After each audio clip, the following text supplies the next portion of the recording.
So can any of you guys think about where we might see a MEMS pressure sensor in our everyday lives? So yes, to some extent. That's not even the one that I was thinking about. There's probably one that's a little bit more common, although everybody's got a microphone in their pocket because of their phone, so maybe equal. I'm thinking about somewhere you'd probably see four of them for many people. How about your car's tires? The MEMS pressure. I said most of you, not all of you. So the pressure sensors in your car, like maybe I'm just a bougie asshole because I can literally flip through a menu and literally see instantaneously what the pressure on any one of my tires is. But all of those integrated pressure sensors, if you have a vehicle that has that, those are relying on a MEMS pressure sensor in order to be able to tell you what your current tire pressure is. So there are essentially three different types of pressure sensors. The math that we're going to do is going to work for effectively any of them, but I'm going to talk about the different things here. So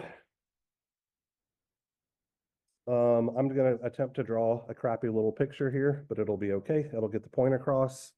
So let's say that down here I have a substrate.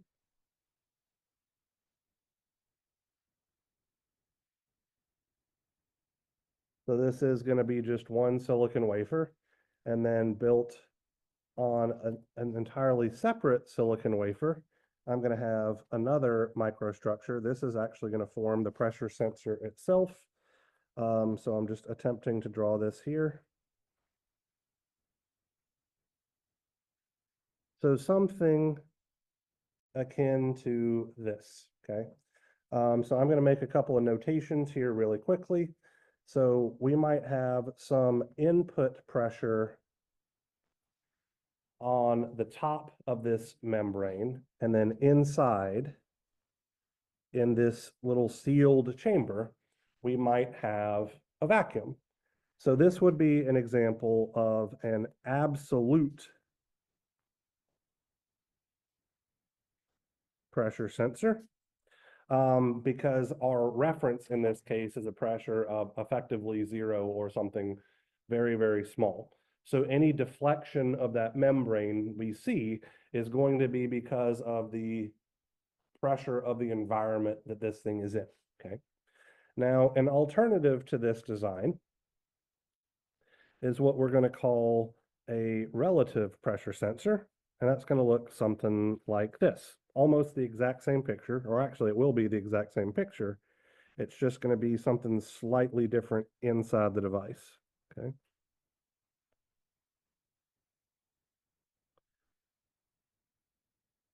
So I've drawn my crappy little picture here. Once again, we've got our input pressure acting on the diaphragm, and inside we are going to have some reference pressure. And so this is what we're going to call a relative pressure sensor. This is the type that is in your vehicle for whatever it's worth. So before we move on to the third one, let's talk about things here really quickly, okay? So when we have an absolute pressure sensor, like the thing that I've depicted on the left, effectively any input pressure is going to cause a downward deflection of that membrane, right? And that downward deflection could be measured by a couple of different things. Based on this particular configuration, probably the easiest one would be piezo-resistive sensing. And we'll get through the math that'll make that kind of obvious as to why piezo-resistive sensing is a really good way to do this. But we could arguably actually flip this structure kind of upside down a little bit and develop some form of capacitive sensing as well, if we were so inclined, and I'll talk about that a little bit later. For the relative pressure sensor, the direction of the deflection of the membrane is going to be dependent on whether or not the input pressure is greater than or less than the reference, right? So if the input pressure is greater than the reference pressure, the membrane will deflect down. If it's less than the reference pressure, the membrane will deflect up. And then from this, we get our third and final type. And this is going to be a differential pressure sensor.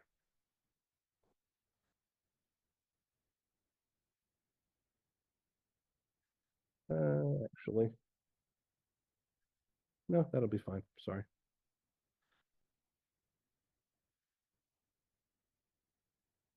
So we might literally have a channel through our substrate, like so.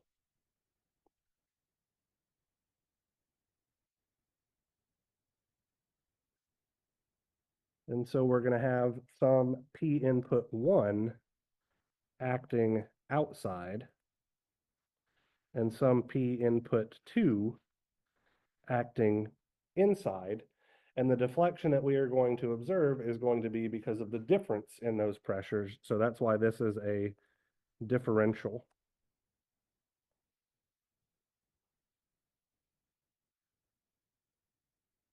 pressure sensor. So it's effectively just a special case of the relative pressure sensor, where instead of having some fixed reference, we are just going to use some external body to provide that overall pressure. Okay. So with that taken into account, we're going to now talk about different shapes that we might see for the membranes and all of that kind of stuff. And I am going to essentially derive everything where I'm going to call my pressure. I'll just make a note here. So P, what I'm going to use from here on out, is just going to be P input 1 minus P input 2. So we're working in a general case where we have a differential pressure sensor, but everything that we're doing could be applied to a relative pressure sensor if we just replaced P input 2 with our reference pressure, or an absolute pressure sensor if we just put P input 2 as effectively 0. So I'm just working in a general case that'll be applicable to all things. All right, so let's talk about circular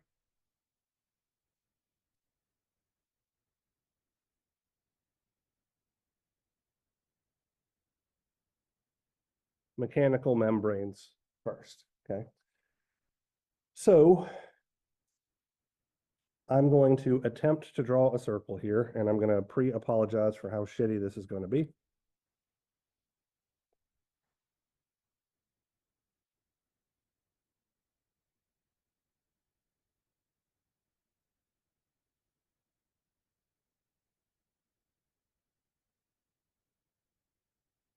So this is essentially a top view of a circle, where this circle represents our membrane. Here is my origin point. And so any distance away is going to be measured as a radial distance. So that's what we're going to call R is the radial distance away from the center. And then I'm going to call the radius this length A, which is going to be a fixed thing. So let me just make a note here. A is the radius of the diaphragm, and R is the distance away from the center of the diaphragm.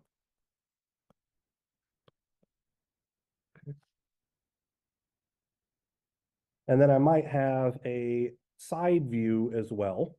So something like this.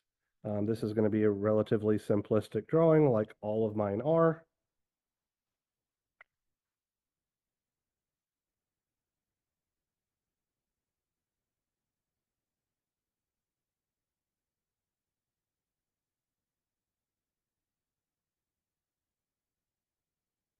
Like so, where this dimension right here is the height or the thickness of my diaphragm.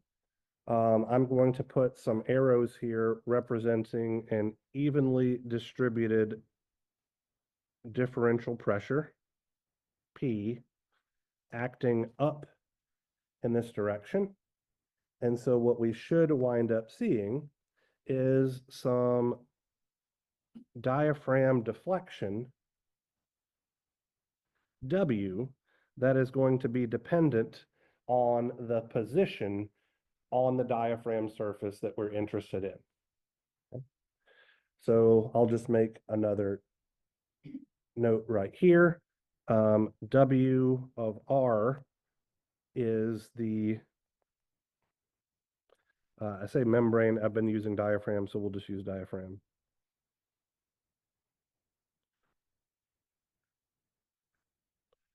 Diaphragm deflection at a distance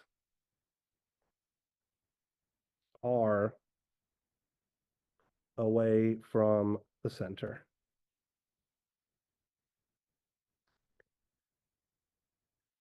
Okay.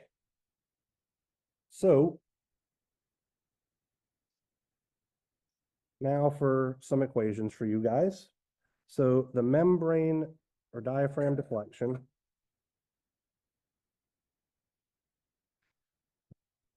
couldn't make up my mind whether to do the A or the G, and I kind of did both. So the diaphragm, excuse me, deflection at a radial location due to a differential pressure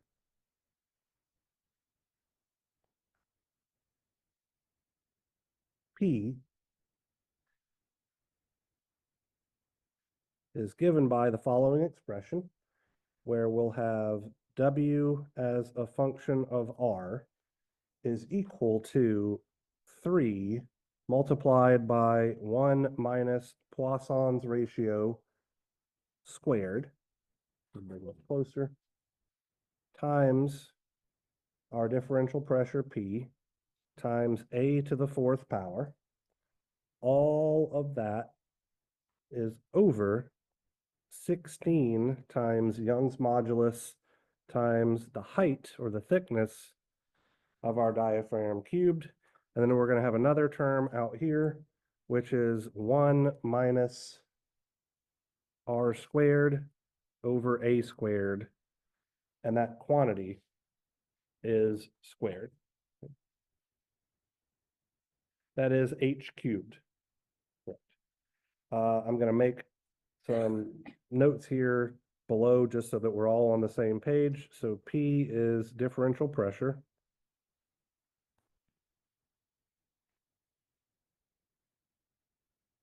Nu is Poisson's ratio. A is, once again, just our membrane or diaphragm radius.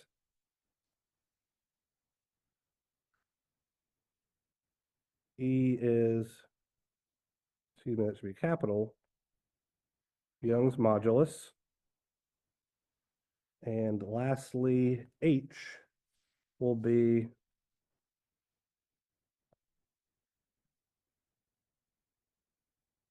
our membrane thickness.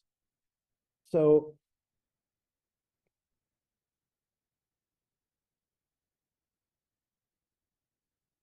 my question to you all, and hopefully this is a pretty easy question, is at what radial distance R is our deflection going to be at its maximum?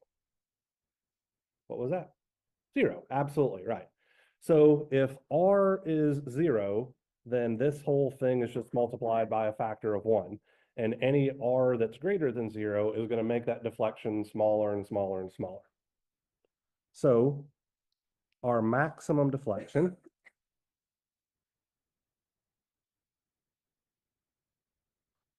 is just W evaluated at 0. And that's simply going to come out to 3 times 1 minus Poisson's ratio squared PA to the 4th power over 16 EH cubed. Okay. So we are going to have radial and transverse stresses on our diaphragm surface. So I want to go ahead and define what those are. So our radial stress, TR, as a function of R, is going to be plus or minus 3/8 times PA squared over H squared times 3 plus nu times R squared over A squared minus a factor of 1 plus nu. And our transverse will be T sub T as a function of R. And that'll be plus or minus 3/8 PA squared over H squared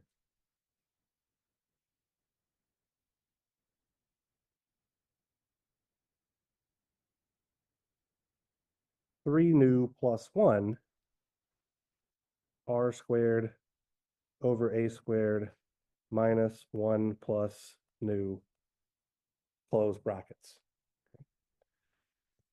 So where do we think our maximum stresses are going to be? So just for what it's worth, where did we see the maximum stress in a cantilever beam? At the anchor points. Well, we have an anchor all the way around this diaphragm. So it's going to be just at some radial distance A away from the center point. So we're going to see the maximum strain where it's connected to the external structure, okay? So our maximum radial stress is going to be T sub R evaluated at A, and that just comes out to plus or minus 3/4 times PA squared over H squared. And our maximum transverse stress is just TT evaluated at A, and it's going to be plus minus 3/4 PA squared over H squared times Poisson's ratio.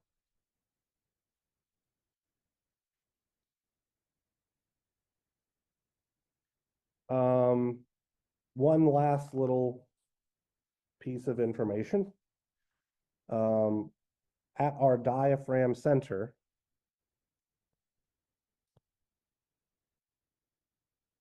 goodness.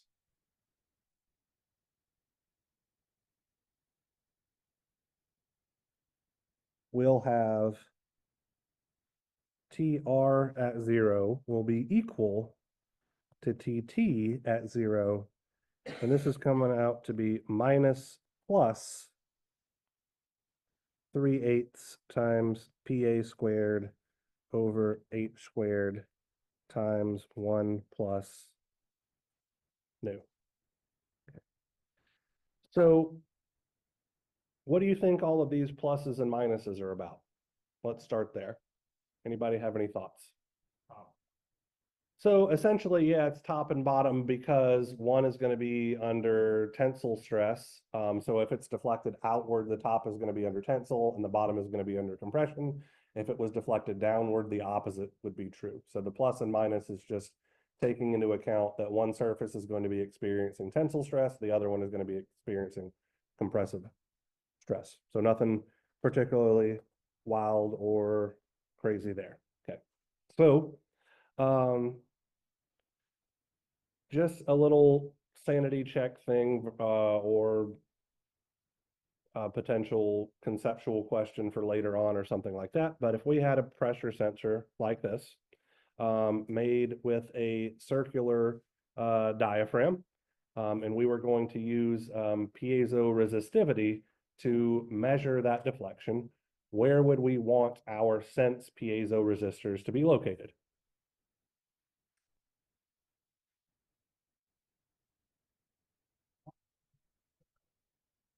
Every direction is the radial direction away from the center point. But that's not really what I'm looking for. So do we want them to be at the center? Do we want them to be on the edge of the diaphragm? Do we want them to be in the middle of the diaphragm? Like at the edge of the diaphragm. So we want them to experience the largest amount of stress so that they will generate the largest possible signal. So we would essentially just put them around the edges. So we might put, just for what it's worth, we might do something like this, where we have some of them like so. So these would be measuring radial strain, or excuse me, yeah, the radial strain. And we might have some oriented like this for our transverse strain. So something like that, and we would probably wind up setting them up in a Wheatstone bridge-like configuration and all of that kind of good stuff. We wanted to do that, but anyway. And we could do them, you know, anywhere around the edge of the circle, but if we have them where their long axis is in the radial direction, then obviously that's going to be radial strain measurement. And if we have them where they are perpendicular to a radial distance away, then that's the transverse strain measurement. Are we all okay with that? Exactly right. So they're going to experience the maximum strains. And so because piezo resistance is dependent on the maximum, the more deformation we experience, the larger signal, or the more strain we experience, the larger signal we're going to generate. We want to put them where the largest strain is. So now let's make the math wildly complicated by doing a square membrane.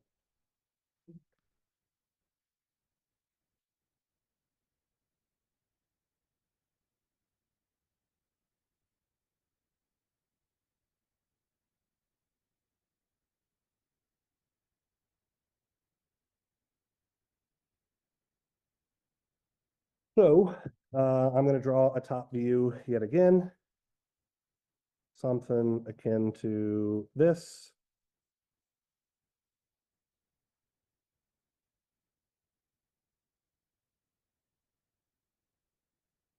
I am going to define this as my y direction.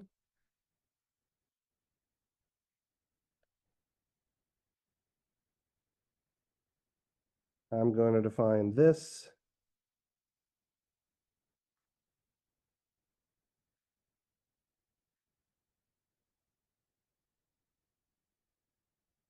as my x direction. So let me just put a note down here. Once again, this is our top view. Our origin point here would then be 0, 0. And then this point right here, I'm going to call that, so it's going to be A out in the x direction, 0 in the y direction. This point right here is going to be 0 in the x, A in the y.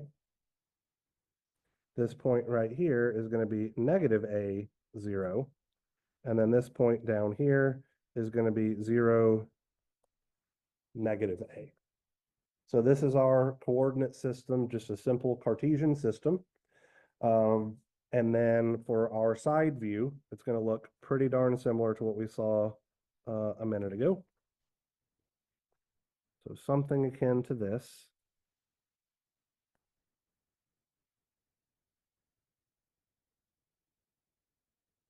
Where once again, this distance is the height or the thickness of our membrane. I'm just going to assume that my differential pressure is going to cause an upwards deflection just for how I've set things up. So here's P.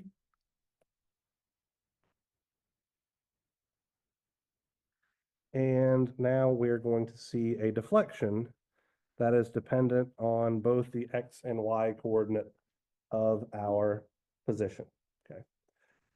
So we're going to be dealing with approximations here because the math gets gross in this particular coordinate system. So our membrane deflection as a function of x and y will be approximately 12 times 1 minus Poisson's ratio squared, PA to the fourth power, over 47 EH cubed multiplied by a factor of 1 minus x squared over a squared times 1 minus y squared over a squared. Okay. It should be fairly intuitive that we would expect to see our maximum deflection once again at the center of the diaphragm. So W max is just, is simply W evaluated at 0, 0. And so this comes out to be 12, 1 minus Poisson's ratio squared, PA to the fourth power over 47 EH cubed. Okay.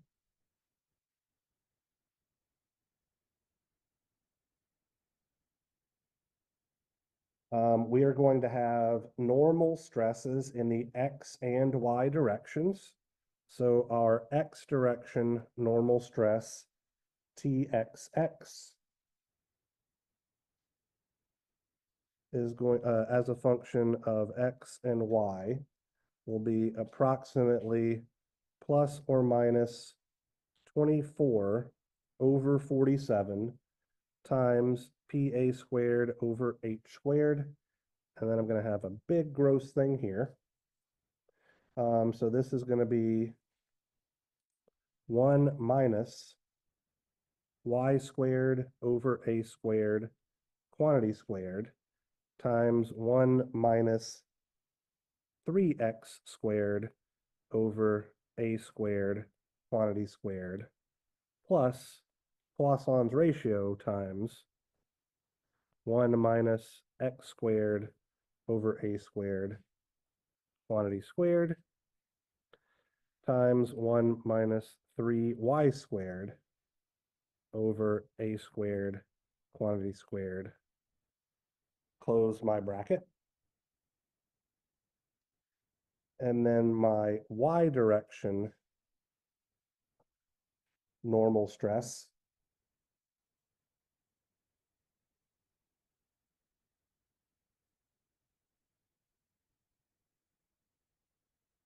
will be plus or minus that same 24 over 47 PA squared over H squared 1 minus x squared over a squared squared 1 minus 3y squared over a squared squared plus Poisson's ratio 1 minus y squared over a squared squared 1 minus 3x squared over a squared squared. Close the sky. So I only defined the normal stresses here. Our transverse stresses are literally just going to be our normal stresses multiplied by Poisson's ratio. So that's nothing particularly wild or crazy there. So let's scroll up here for a moment. Intuitively, where do we think our maximum stresses are going to occur? So it's not going to be at the corners, actually. It's going to be at the center of each edge. Kind of like we saw, once again, on our cantilever beams. The maximum occurred at the center on the surface. When we got down into the depth of it, right, things started to cancel each other out once we crossed over the center line between tensile and compressive and all of that kind of stuff. kind of the same thing on the lateral dimension as well.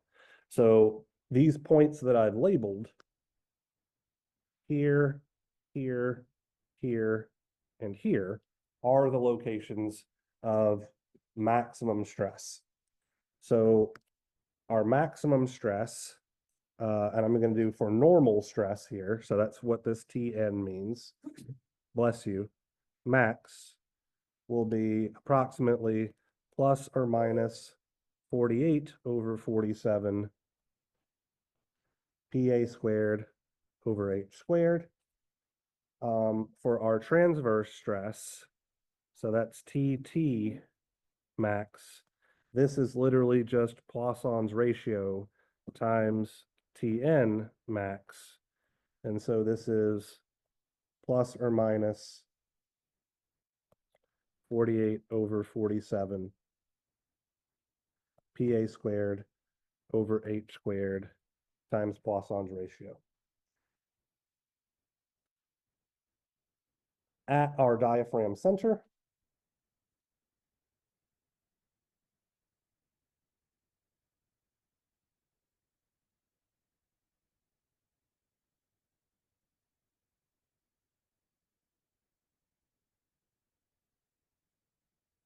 we're going to have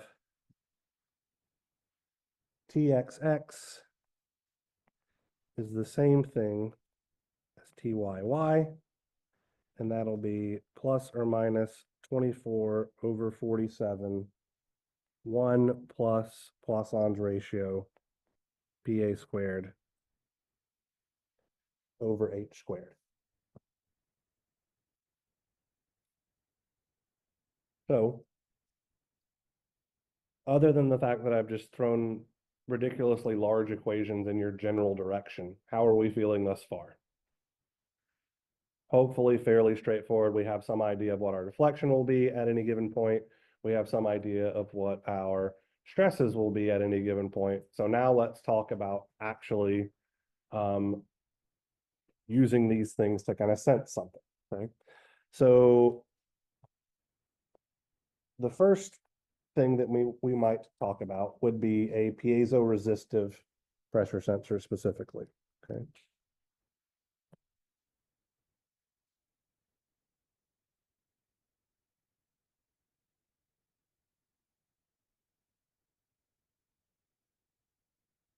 So for a piezo-resistive pressure sensor, let's deal with a square membrane first. As I talked about a couple of moments ago, we are going to place our piezo resistors at a location of maximum stress, okay?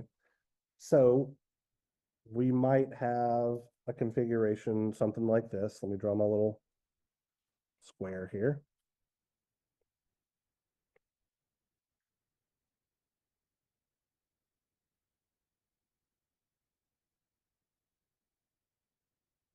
Well, this is my Y direction. This is my X direction. This is my center point.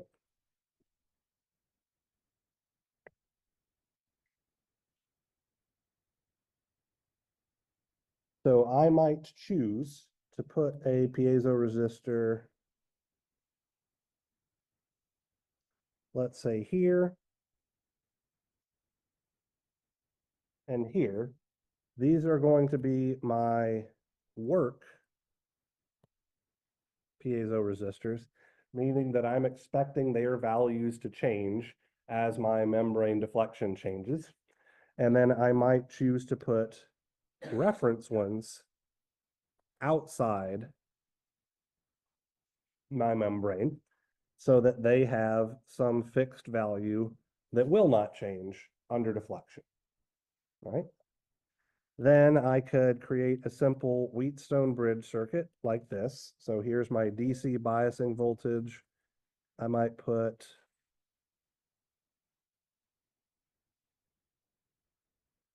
R naught here.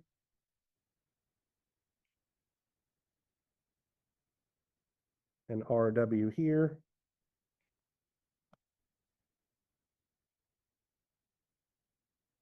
And RW here.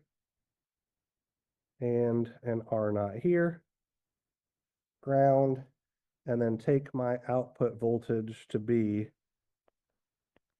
the difference between these guys, between these legs. This is a configuration I believe that we've talked about previously in this class. Just for the sake of argument here, we'll calculate what our V out quantity would be. So that's just going to be, if I call this guy over here V1, actually V2 and V1, it'll just be V2 minus V1, and that's going to be VDC times R naught over R naught plus RW minus RW over R naught plus RW. That's just from voltage division. So we're going to have VDC times R naught minus RW over R naught plus RW. Let me just double check there. So that's the bottom one. So that's why I have R naught over R naught plus RW there. That's for V2. RW. Denominators are the same, so I just subtract the difference in the numerator. Okay, yeah. So that's what our output voltage would essentially look like. So under no deflection whatsoever, we would see no output signal, right? If R naught and RW are literally the same thing because we have no deflection, we get no output. As our deflection changes, we are going to get some output voltage, and depending on the direction of our deflection change, that output signal could either be positive or negative, right? Depending on whether RW is going to be increasing or decreasing due to the stress. So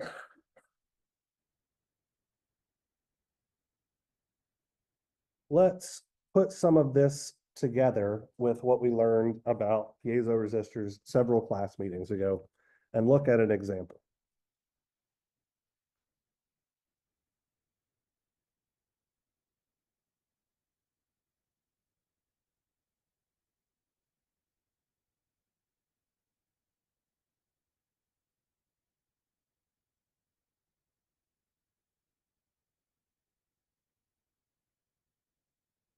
So let's say that we have, a square diaphragm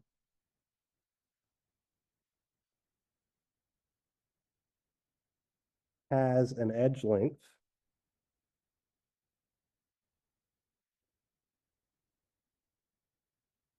of 2A is equal to 1 millimeter. And a thickness of H is equal to 10 micron.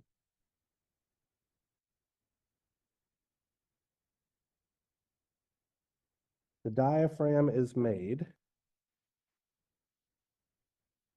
of 110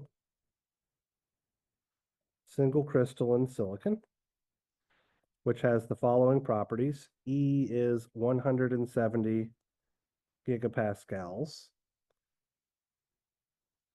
Our longitudinal piezoresistive coefficient is going to come out to be 71.8 times 10 to the minus 11 per Pascal. And our transverse piezoresistive coefficient is going to come out to be negative 66.3 times 10 to the negative 11 per Pascal.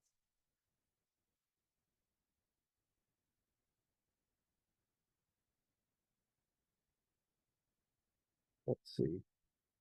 And this diaphragm has two longitudinal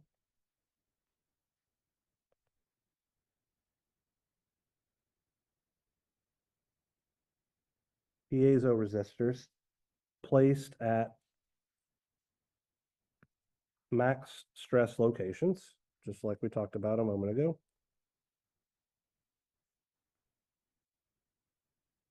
Along the x-axis,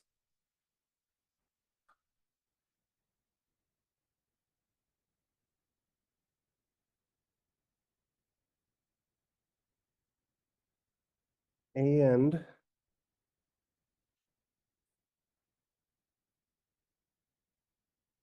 two resistors placed off diaphragm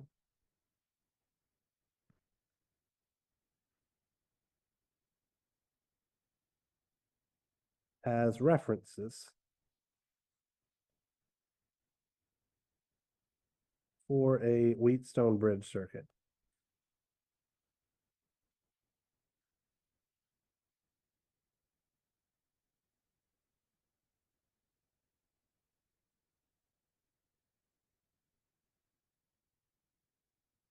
If the nominal resistances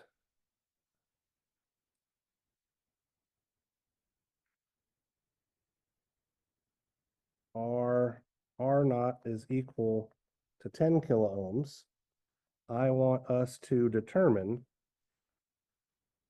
the output voltage generated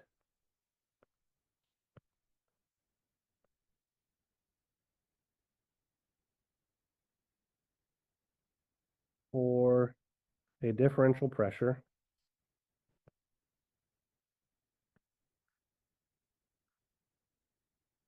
of P is equal to 50 kilopascal.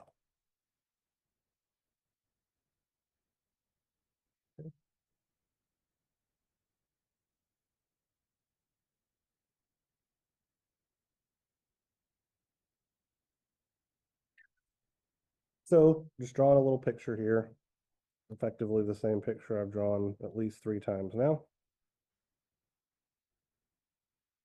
Here is our situation.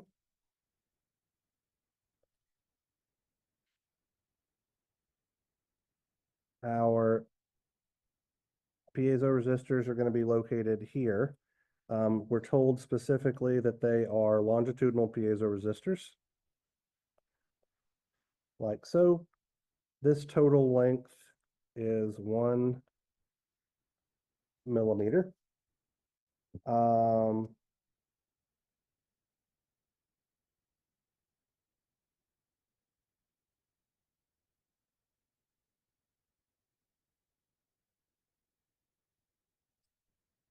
And our measurement circuit is going to look something like this. So here's VDC.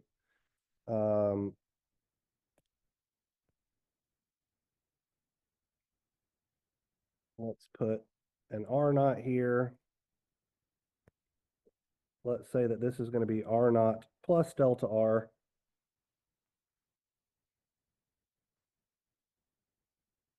I'm going to put delta Rx here since we're looking at change in resistance in the X direction.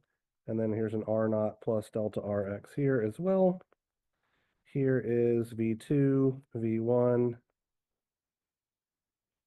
plus minus V out. And we're ultimately looking for that output signal. So just to rehash what I did a moment ago in terms of R naught and RW, this is going to wind up looking like VDC. I guess I should probably give you a bias voltage. Let's just call this thing 5 volts because I don't know where I wrote it down anywhere else. So let's see. That's going to be R naught minus R naught minus delta Rx. Those guys cancel each other out over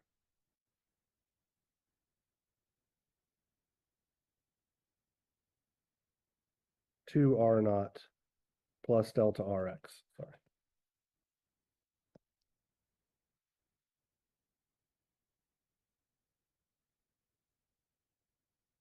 If I did my voltage division in my head there right. If I didn't do it right, please tell me, but I think that's what it's going to shake out to be.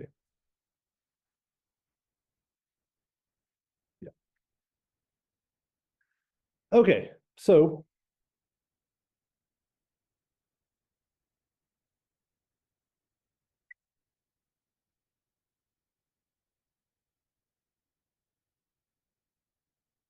to recap, I know it's been several minutes, if not, well, actually, it's been several days since we talked about the concept of piezo-resistive sensing.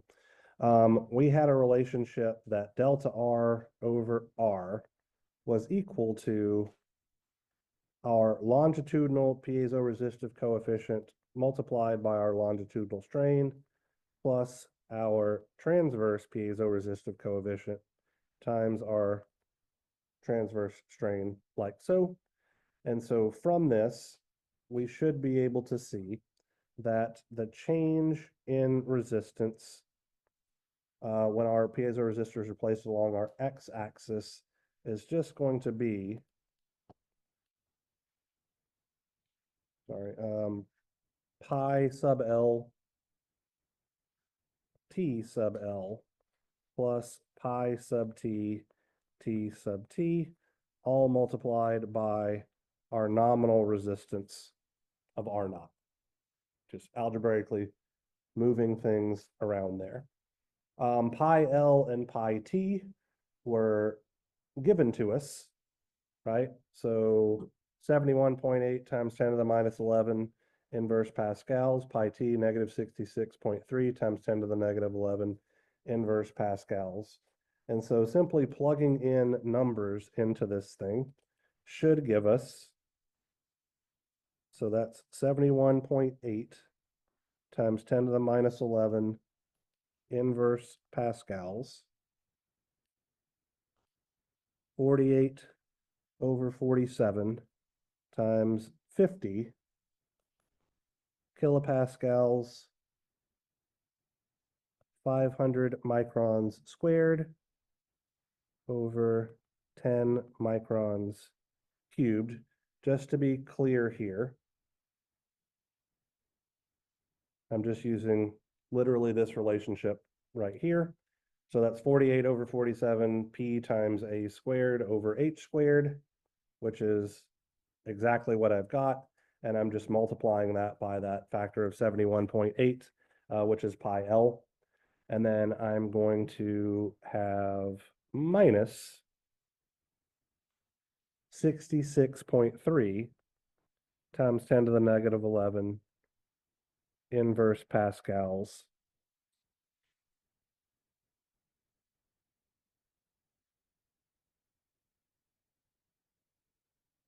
50 kilopascals, 500 microns squared,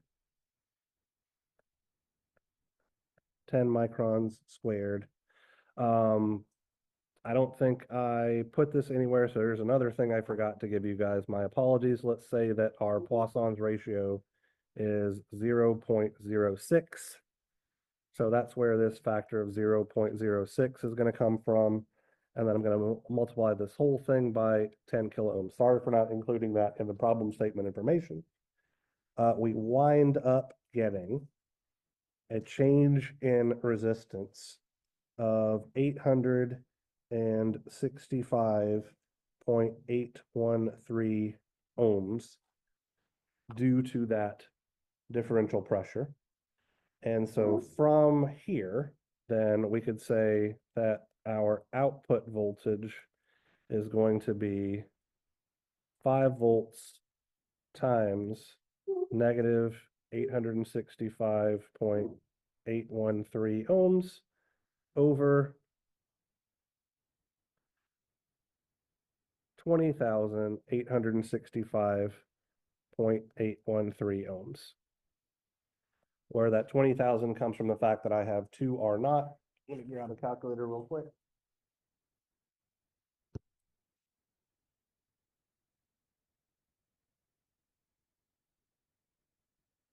5 negative 865.813 over 20,865.813.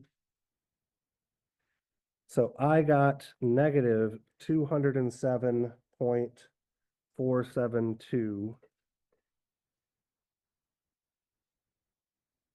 millivolts. That's my output voltage for a 50 kilopascal pressure. Now,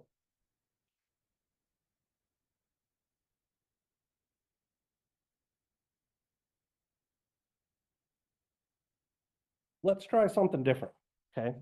So the way that I've drawn this thing, and I didn't draw my reference piezo resistors, but I could put them over here on the outside, right? So there's our reference resistors. Here's our work ones.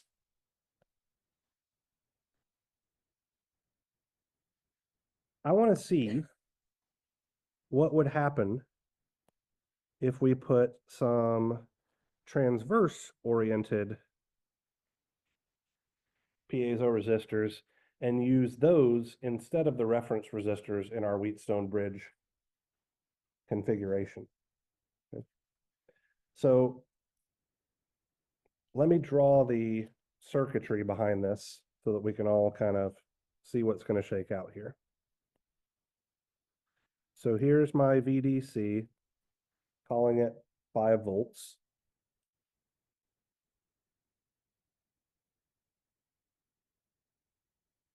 So everywhere that I had an R naught, I'm going to replace that with an R naught plus delta R Y. Yes. Sorry, I'm just a bit confused. Where did the 10 to the cube term come from? I'm sorry, that shouldn't be cubed, that should be squared. I think my just handwriting was shitty there. Yeah, so I squared it over here, but I accidentally cubed it there, so it should have been squared in both cases. Thank you for catching that. Question. Can you keep track of? We're using a lot of different units. So generally speaking, MathCAD is how I do it, which is part of the reason why I'm allowing you guys to do a take-home test and all of that kind of stuff. I believe, just let me tangentially look here. On Canvas, if I didn't do this, I can definitely add it.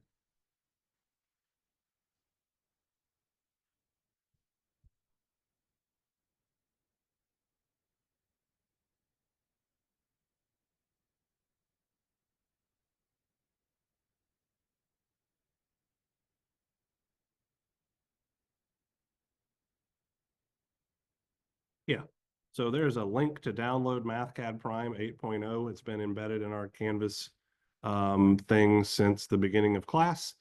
If you were to click on this link, it's going to bring you to an actual link or whatever. Here is the login. Here is the password to access this website. And then all of the information for installing it, license, and all of that kind of stuff is in there. I highly encourage you to use MathCAD because it handles all of the units for me and it makes my life way less miserable in this one class. Actually, in lots of classes. But anyway, yes, it is. It can be wildly difficult keeping track of all of the units, this, that, and the other. So a computer program that has all of that built in is very much your friend. If you have any questions about using MathCAD, I would be happy to answer them some other time. All right. Back to business. So this guy over here is going to be an R naught plus delta RX. This is going to be an R naught plus delta RY. This is going to be an R naught plus delta RX. Here's ground, V2, V1, plus minus V out. Give me just a second to sort things out here really quickly. So V out in this case is going to be whatever VDC is. So let's see, V2 is going to look like R naught plus delta RY over, and then I add those guys together. So that's going to be twice R naught plus delta RX plus delta RY minus, now I'm doing this side over here, R naught plus delta RX over twice R naught plus delta Rx plus delta Ry.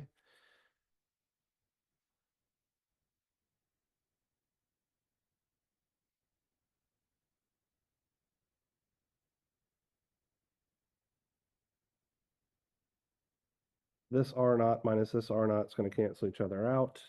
I'm going to be left with VDC. I'm going to have a delta Ry minus a delta Rx over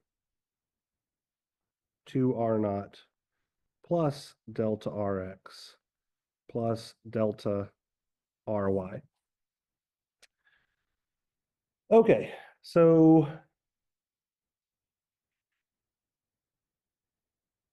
yes, ma'am. If I put transverse piezo resistors here and here, replacing my reference resistors, I want to see what shakes out. So everywhere where I used to have my reference resistor, I'm now replacing that with one of these transverse piezo resistors.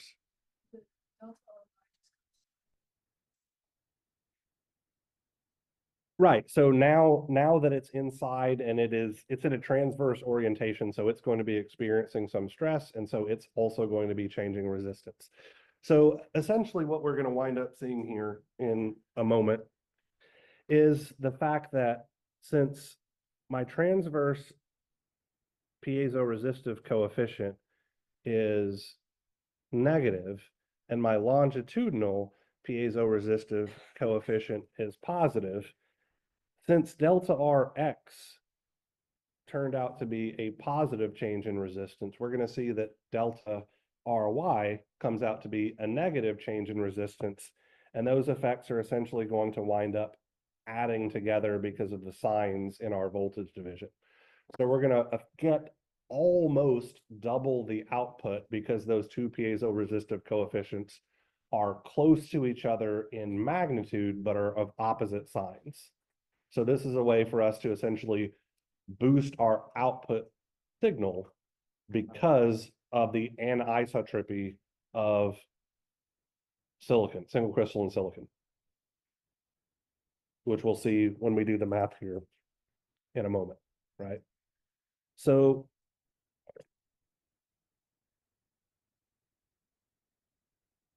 our delta Ry, I'm not going to substitute the numbers in, but I will absolutely tell you the equation that I'm using here. So I'm going to have pi L times T here, okay? So because my piezo resistor is oriented in a transverse direction, I'm essentially swapping the strains, okay? And then I'll have plus pi T times T sub n, and this will be multiplied by R naught. So when I orient it 90 degrees the other direction, or it's not really oriented 90 degrees the other direction, but it's seeing a 90-degree opposite strain because of where it's located, this is what we're going to wind up getting. And if I plugged in the numbers for this, I'd get negative 791.387 ohms as my change in resistance, okay? When I substitute this value in for delta Ry, what I'll find out is that my output voltage comes out to be negative 412.764 millivolts, which is, like I said a moment ago, almost twice as large. So when we've got a material like this, where, just to recap, this guy and this guy are longitudinal piezoresistive coefficient and our transverse piezoresistive coefficient have opposite signs and nearly equal magnitudes, we're going to get nearly double the output signal out of our system. If the magnitudes were vastly different, there could still be some advantage to this, but the effect wouldn't be quite as pronounced. If they both had positive piezoresistive or negative piezoresistive coefficients, doing this would actually be bad because the total change in resistance would actually go down. So this works only because they have opposite signs. All right, we only have a few minutes left of class, so we'll talk about a capacitive piezoresistor at the beginning of our next class meeting. That's the only thing we're going to talk about. The rest of the time will be for you guys to ask me questions regarding the take-home test, which should be up prior to class on Friday. So we'll knock out capacitive capacitive pressure sensors in probably 10 to 15-ish minutes. And then the rest of the time is just to ask questions for help on your test. Does that sound groovy? Yes, ma'am. Obtain the differential, the voltage from the differential pressure, you have to do those two steps first, the delta RS and the delta RS. Yeah, so we need to know what kind of change in resistance our piezoresistors are going to experience because of the strain caused by that 50 kilopascals of differential pressure.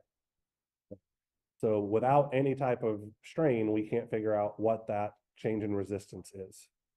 So for what it's worth, something akin to this, but maybe a little bit more detail to where I might give you the material characteristics of the material used for the piezo resistors or something like that. Like that would be a good take-home problem / PhD qualifier style problem.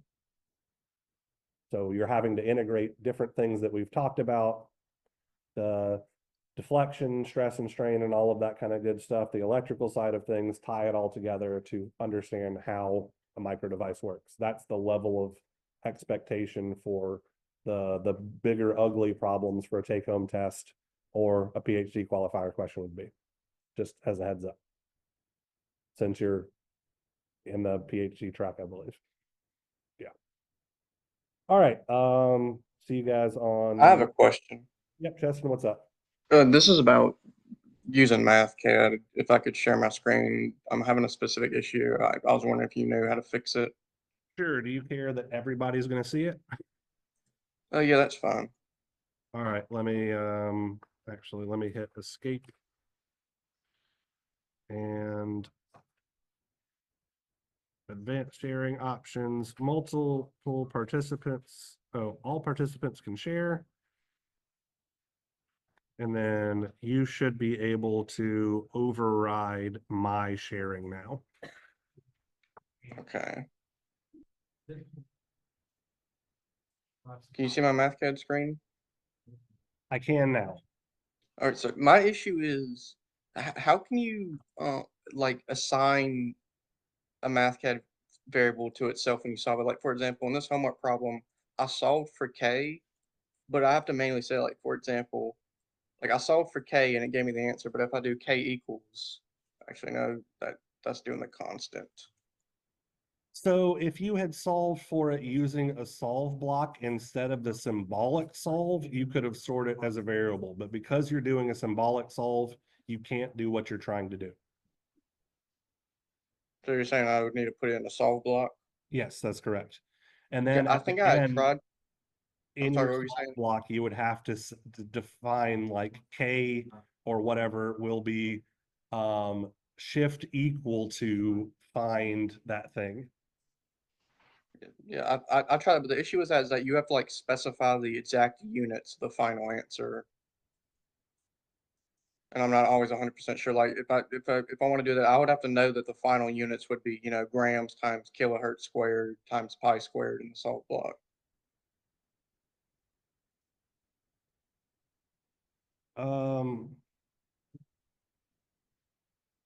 But if K is a spring constant, its unit should be newtons per meter. I'm not sure. I don't remember. I just thought I was wondering if it was possible to set it to that in a one equation solver, but you answered my question. Okay. All right, thank you. Yep.